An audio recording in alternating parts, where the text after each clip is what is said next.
Robert, put your pizza in the oven at 9:06. Before we start, there's more important things than Over the Limit. This is my HD TV. It's around 50 inches or so. As you can see, that is a Domino's pizza tracker on my TV. Yeah, get on our level. Anyways, pizza on the way. So if we get excited randomly throughout this, and we're not, like if all of a sudden we're just sitting here and we're not talking about something exciting on the show and we just yell, our pizza is getting quality check. But yeah, let's kick this off with the Battle Royal that got sporadically added. Let's cover the pre-show. My laptop went to freeze mode. Oh, man. This is awful. This is no fun. All right, anyways. So the pre-show has Kane beat Zack Ryder. Not a whole lot happens there. Then they say, Battle Royal coming up, player. The winner gets a match against either Santino or Cody Rhodes. Their choice. Yep. So the intros to that match are on the pre-show, and then the pay-per-view starts. The Battle Royal has already started. A lot of guys in there. A-Rai was in there. Yoshi was in there. Millions of Dollars was in there. The Usos. Tyson Kidd was in. Final Four. I was leaving him out. So I was just saying the people that I wasn't going to talk about. Okay. Drew McIntyre was up in there. A bunch of guys. The Final Four. Oh, and the last guy that came out was Christian.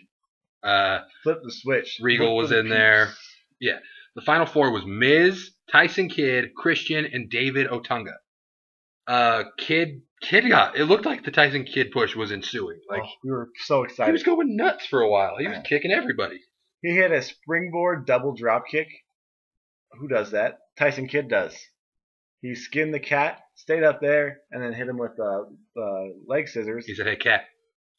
Skinned. And then he got taken out. Mm-hmm. Yeah, so then it was down to the other three. Miz and Otunga kind of formed a little alliance, so it pretty much right then you knew, okay, Christian's come back as a face, which is cool because the two heels are ganging up on him. He's kind of like, oh geez. He ends up eliminating Otunga first. It's down to Miz and Christian, and they're both on the apron, and Christian spears him off of the thing. So Christian wins, and he points at Santino. So they say he will face Santino later in the show. Good one. He's a face. Faces don't fight faces. So Christian eliminates the Miz. So that's a good way to cut 15 minutes into the show with not a lot of matches that turn into a lot of matches. Like we said in the preview, we said it's a 5-match card. There'll probably be like 10 matches. It was 8. So it was a good way to cut 15 minutes, basically. Yeah. People power vignette. We won't talk about it because you have your computer set on way too touchy. Mine just stays for hours. My bad. But now we can't see the pizza. Pizza power is gone now. But we'll talk about the vignette because they showed the same thing during the match. First advertised match of the night. Tag Team Championships, player. Kofi Kingston and R-Truth versus Dolph Ziggler. Trouble in Paradise. For the win. I was trying to say their tag team name, but I messed it up. For the win. I was going to say Little Jimmy in Paradise, but I just said Trouble in Paradise. Which is how this match ended. Powerful. It was good to see Dolph. This match actually went a pretty decent amount of time. Yeah. Which it had to, because again, not very many matches, and the matches they added other than the Battle Royal, and the title match, but the Divas match didn't, they needed some time, so it needed to go a little longer. And plus, these tag teams aren't just some guys. These are actually credible guys, so they can say, hey, go fight each other for 10 minutes. And they did. But like he said, accidentally, Kofi Kingston hits the Trouble in Paradise on your boy Dolph. And Dolph sold like a champ. He said, whoa! 1, 2, 3. Kofi Kingston and R-Truth are still tag team champions. And then backstage, Tyler Rex and Kurt Hawkins getting told that you confiscate signs that are are basically that are anti-John Laurinaitis. And they said, we're on the job. Now we kick it to our Divas co-respondent, Blaze.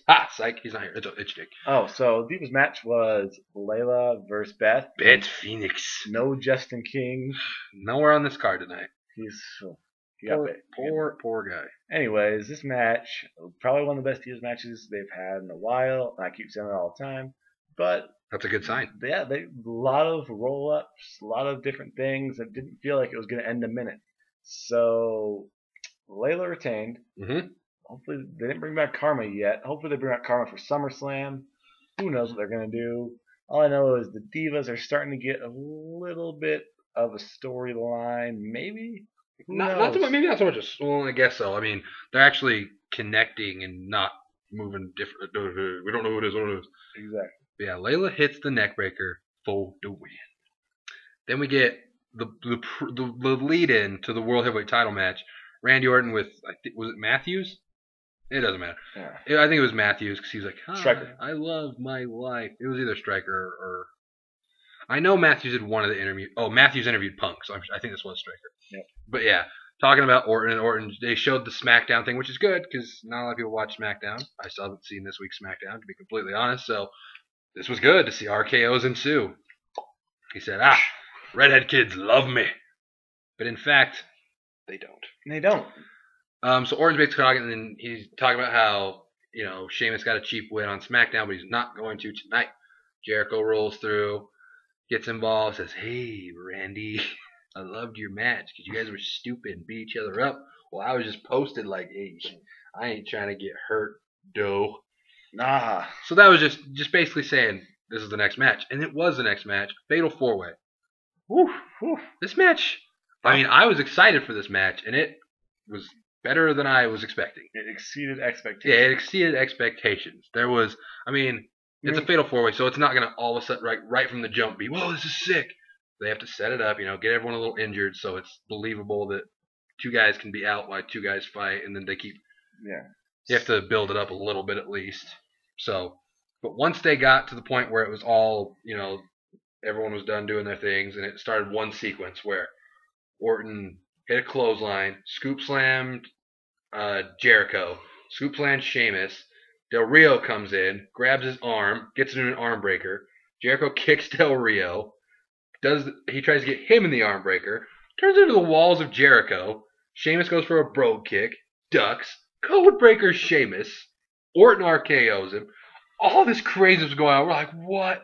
And you thought it was going to be over a couple times. So that was just craziness.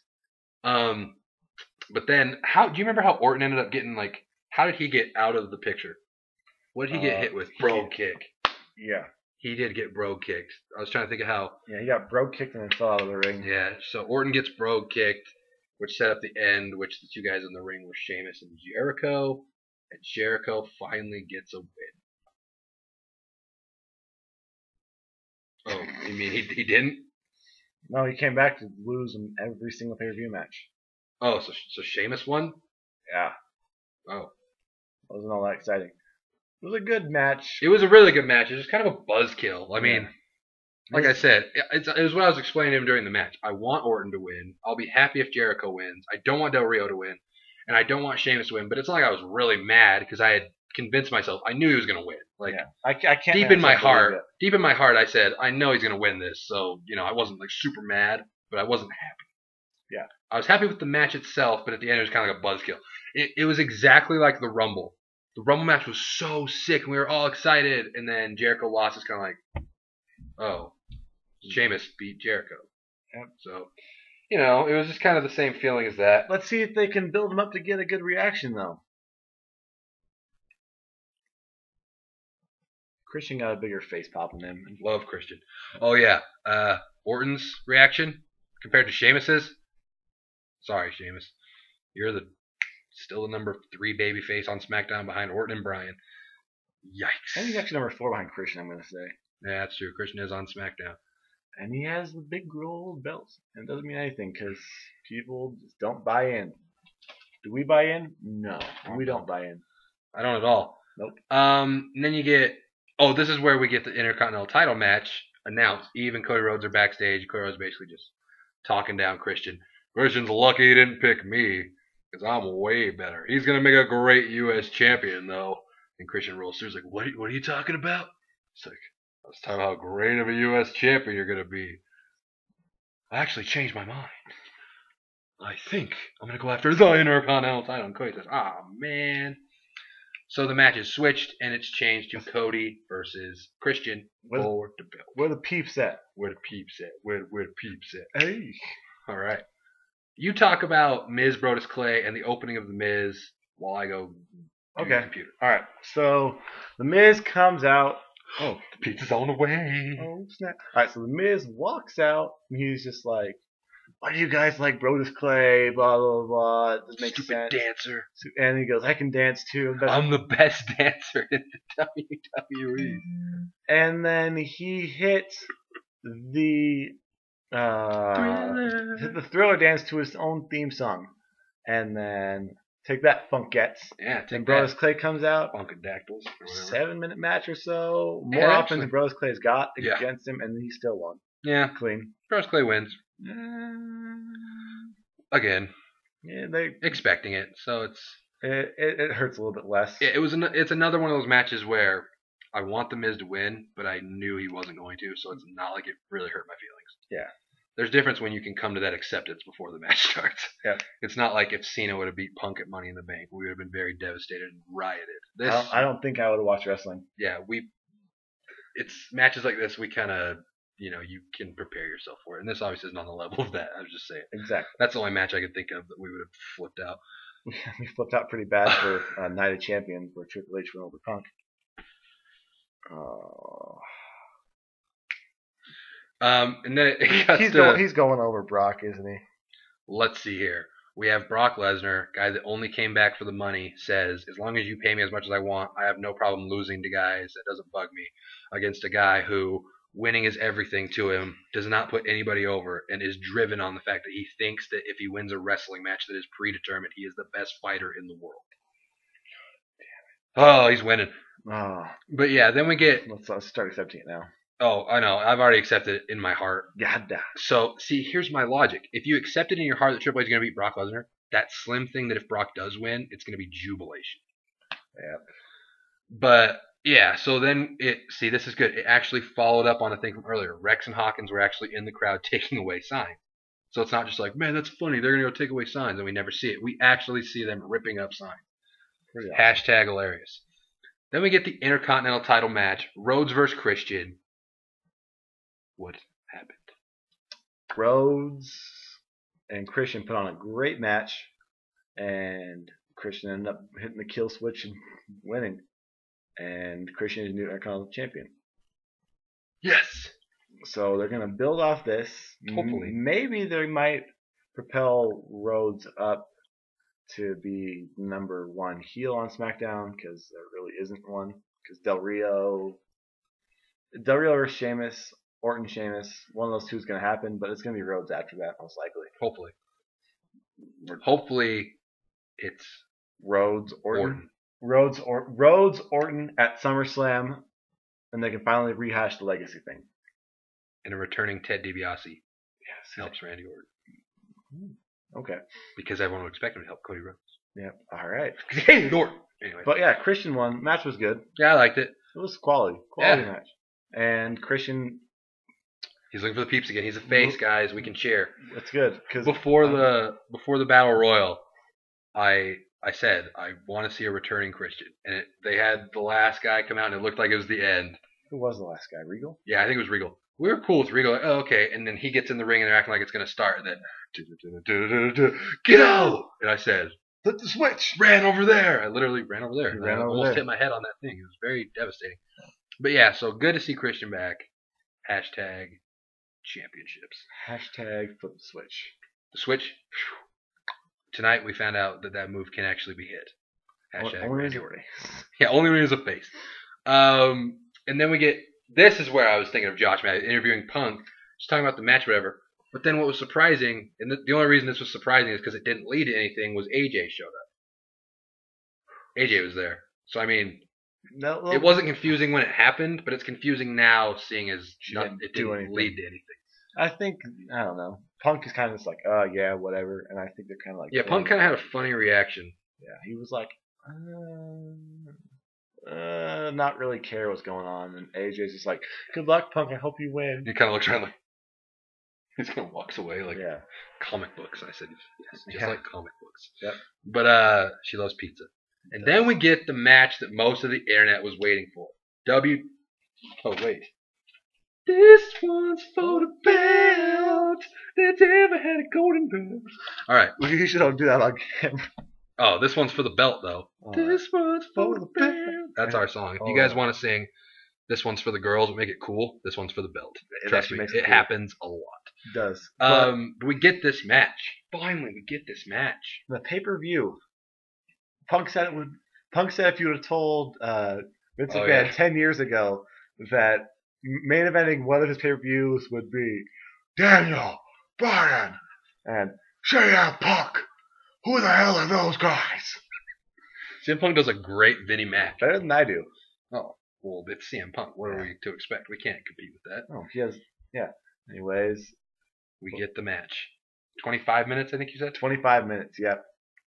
Started off slow, kind of how you expected, but when it picked up, it picked up. And people were chanting, "This is awesome." Mm-hmm. And then it picked up even more for the next level. Mm-hmm. And it had a non-decisive finish.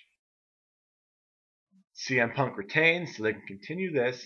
Because Daniel Bryan had him in the yes lock, and then rolled him up.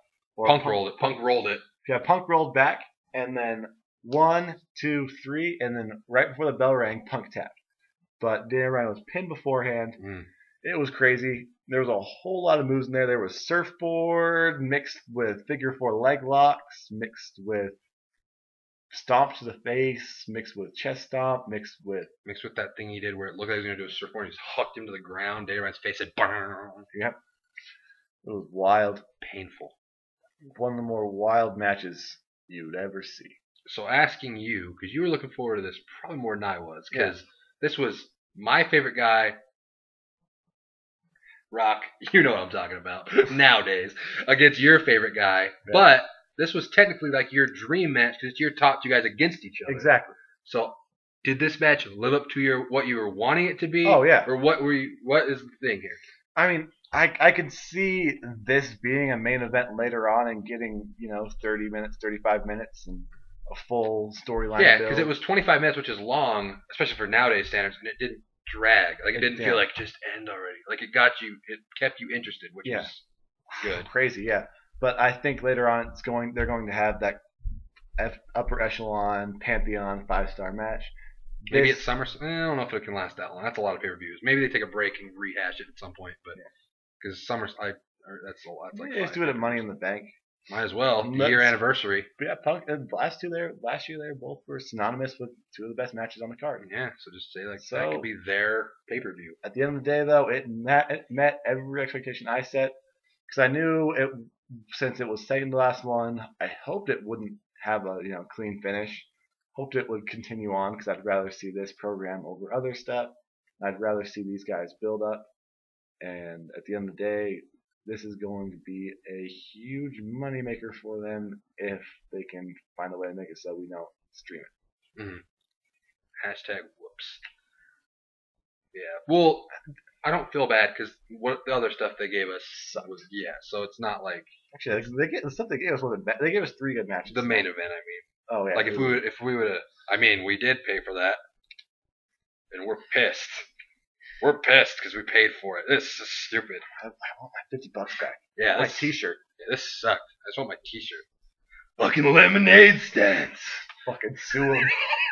We're gonna sue Lemonade. Oh wait, WWE's gonna sue us for stealing their product. Hashtag Team OTR. But anyways, Power Fist. But anyway, so CM Punk does retain, a little sketchy. It's tough. Which is good. It's tough to review this match because I can't call all the stuff that happened in there. Booker T just kept saying, "I don't know what that is." These guys don't go after each other. There was a lot of psychology too. It was going after the leg, going after the midsection, and rest in peace, Macho Man got the tribute elbow, and rest in peace, Wild Pegasus got the tribute flying headbutt. Just for the record, can we notice that when Daniel Bryan does good things, I credit him? Yeah. So when The Rock does good things, you credit him from now on. I said the WrestleMania match was good. Yes. I said it got it across, and it was electric. Electrifying. You don't expect Hornswoggle to go out there and hit people with chairs. No. So you don't expect The Rock out there to hit people with Hurricane Rocks. See, exactly. And I wasn't looking. Actually, I did want an RKO out of nowhere. When CM Punk jumped on the top rope, I yelled for an RKO out of nowhere. Oh, that was a dope spot. Daniel Bryan said, so Daniel Bryan was on the top rope, got hit, knocked down, and he was straddling the ropes. And then Punk hit a springboard lariat, Bam. We keep remembering spots from this match. And there was a lot of stuff. But it's something you get to rewatch this match. So let's just 3 say, or 4 times. if you want to know what happened, watch it. Yeah. Find out a way to watch it. Find a way. But yeah, that's it. Wait. CM Punk won. I found a way. I found a way. I can't do it sitting down. There it is. Charleston. Or what was it? Bernie. Weekend at Bernie's. Yeah, okay, Weekend at Bernie's. Yeah. Okay, but that match is done. We talked about that for a while. Yeah. As Deservedly so. Deservedly. And then we get Eve, Teddy, No Tonga backstage. Teddy Long just chilling all happy like, hey, if John Laurinaitis loses, maybe you guys will be GMs. Or maybe you'll get fired. But I gotta go make sure John Laurinaitis is prepped for his match. I gotta make sure. I gotta make sure that he has enough protein for his match. And he had a bottle of water. It's some Swedish fish. Like we said. As someone who is moderately knowledgeable in the nutrition world, first off, there's no protein in either of those. Second off, having Swedish fish before you have a match is stupid. Third off, having protein before a match would do nothing because it forces recovery. It does not do anything to prime his muscles. Mm-hmm. Should have had some Gatorade to make sure he has electrolytes up, and some carbohydrates to make sure he had a competent energy. Actually, at that point, sugar would not have been that bad. I don't know. Either way, that's what happened. Peanut butter. Teddy Long was looking very happy. And then we get Lillian Garcia botching because it was Hunico and Camacho come out, and Lillian Garcia says, being accompanied by Camacho, Hunico, and I said, whoa. Flip the script on that. It was actually Camacho's first singles match on like Raw, SmackDown, or pay-per-view, not NXT or Super. The first one, his debut was on a pay-per-view, and it was against Ryback. So, like we predicted, Camacho went out there, gave him the 1-2 right hook, threw some Brock Lesnar elbows, hit a nice drop kick, RKO out of nowhere. 1, 2, 3. Camacho wins. So we are now the tree of Camacho show. Actually, Ryback won. Dude, they would have assumed that. Anyone with like a quarter of a brain would be like, oh, Camacho, who's never had a match before, versus Ryback, who squashes everybody. Speaking of quarter of a brain, finish him! Feed me more. He even does Goldberg's faces. That's Gilbert. Whatever. But yeah, okay, so Ryback wins. Does he have a lazy eye? Finish him. I think so. Yeah, I don't know, but either way, this was, again, just like Brodus and The Miz. Of course, we wanted Camacho to win, but we knew what was going to happen. Yep. But it didn't make it any less devastating this time. You drew a frowny face in the notes. Here are the notes. I drew a frowny face because Camacho lost. That's dedication. Oh. And then he kicked their bike. This is up. stupid. They're lower mid carders on SmackDown. They're not getting a lot of money for these props. They get one bike per show. No, this isn't like Del Rio and his cars. This is probably the last bike. Yeah, it's probably it's the same bike they've rolled out with on for months. Yeah. And then we get to the main event, the game, the John versus the John, Cena versus Laurinaitis. Here's what happened. They came out, think WrestleMania 26, Bret Hart McMahon. It was just a beatdown, and it was just like, please stop. Yeah. The only enjoyment I got out of this was John Laurinaitis acting like he was dizzy, the announcer's inability to not stop laughing, and just John Laurinaitis' facial expressions throughout. But Cena just lays it on him forever and ever and ever and ever. Finally, he crawls to the back, and lo and behold, my prediction came true. But we didn't know that yet. Big Show drags him back out. Dun, dun, dun, dun, dun, dun. Brings him in the ring. Him and Cena can have a stare down with Laurinaitis. Laurinaitis like, oh, don't do it to me. Don't do it. And Laurinaitis ends up getting up. Big Show has him for a choke slam. Changes mind. Throws him to Cena, who puts him up for the attitude. John Smith, punch to the face. He knocks out Jern. John Cena gets knocked out, and I said, well, it's the Big Show. Because, to fill you all in, I had the ever-elusive perfect card up to this point. Every match was right, so I am dying hard for John Laurinaitis. And right when I saw the Big Show, I said, oh man, he's going to help Cena. But wait, there's more. He didn't. He knocks him out. About 3.5 minutes later, Laurinaitis lays over Cena for the pin. 1, 2, 3. That WMD did more damage than any pedigree, any Sweet Chin Music, any Rock Bottom, any Tombstone, any GTS, because He's kicked out of all those moves. But he cannot kick out of this gruesome punch after a crisp 4.5 minutes or something. So John Laurinaitis wins. This match was not good at all, but I was very joyous because, again, didn't miss any predictions. So Yep. You're welcome. But, yeah, so, and that's how the show ends. So, like we said, we paid for this. We're going to get Big Show versus Cena later. God damn, I got to lay down. Yes, heel Big Show. I'd like to revoke my Big Show hate now that he's a heel. I'm now on Team Big Show. He can also punch you in the Nexus. That's close, miss. We walk alone to the unknown. You're right. That was that's how you salute CM Punk when he was the straight up savior. Yep. See, we salute all types of people. We salute CM Punk in his multitude of ways. Yeah. So if we had to put a out of 10 on this, it's hard because again, the main event is what leaves you, but I have no problem with anything else on this card. So. Yeah. 7, 6? 7.5. Maybe. That's still kind of high. The thing is. Okay, here's the thing. A lot of people. I feel like a lot of people are going to give us a lot worse grade than us because that's just how they do things. But if you have like people just want to complain. But no, listen to this logic with me for a second. If you liked everything but the last thing, is it a 9th? Is it 1/9 of what we had? Yeah, dude, I don't know. And we count the pre-show Okay, stuff. so I don't know how to put a grade on it, but just know we liked everything but the main event, and even I liked that in a weird way But so put a number on that, what you will. But until next time, Pete. I'm just kidding. But yeah, subscribe up above, like this video, leave your comments below on what you thought of Over the Limit. We'll see you for Raw tomorrow. We're gonna cut this off. We're a bunch of amateurs. Amateurs. We don't even know how to talk about wrestling. We suck.